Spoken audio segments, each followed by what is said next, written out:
en Pau, l'Arnau i jo, que em dic Guillem, i el nostre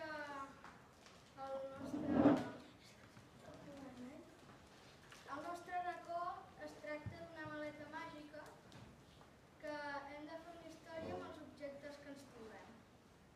I ho hem de fer a través de ciència-ficció. La ciència-ficció és una història que, diguéssim, al futur, passant per una màquina del temps, diguéssim, que no sigués veritat. I la nostra història ha sigut a través dels objectes que ens han sortit, i els objectes han sigut una cadira, una pilota, una molla i una piràmide. I la nostra història és que un dia, en un país molt llunyà, una colla d'amics, per separat, es va formar superpoders.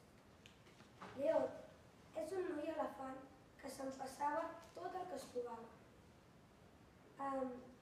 El seu superpoder és volar i té un cor molt gran i és peticot a sobre.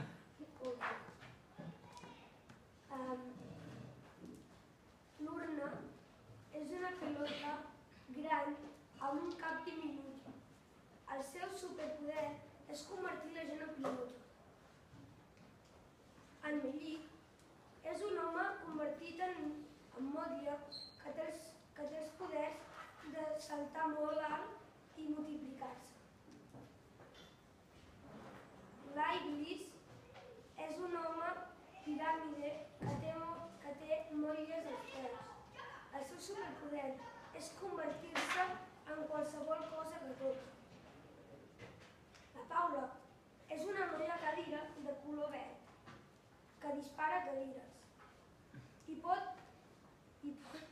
posar pròtesis a la gent. Un dia, per la tele, els 5 amics van veure que la ciutat estava plena de dracs de lladres i van decidir pel seu compte ajudar a la ciutat a parar els atracs amb els seus superpoders. I van decidir fer-ho. Després, quan van arribar sense un guet, van ajudar a lladres a robar més fàcilment. I es van donar compte que eren molt petosos, no? I seguidament, a casa, quan ja havien arribat, van començar a pensar què havien fet malament. I van decidir entrenar per fer més forts els seus superpoders.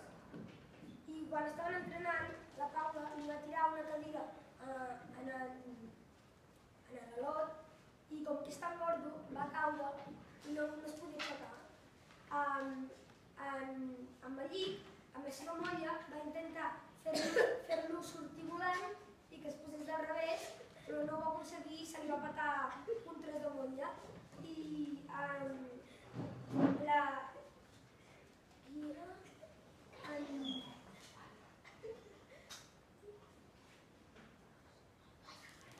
l'home pilota va aplastar en Guillem, o sigui en Miguel, sí, perquè s'ajuntés la molla i es tornés a arreglar.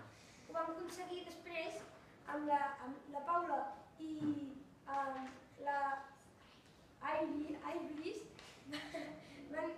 van pujar per la piràmide a l'Iblis, en l'Olot, i donar voltes fins que es va posar recte. I finalment van ajudar la ciutat a que no hi haguessin més atracs i tothom els volia com superherois. I aquí s'acaba la història. Molt bé.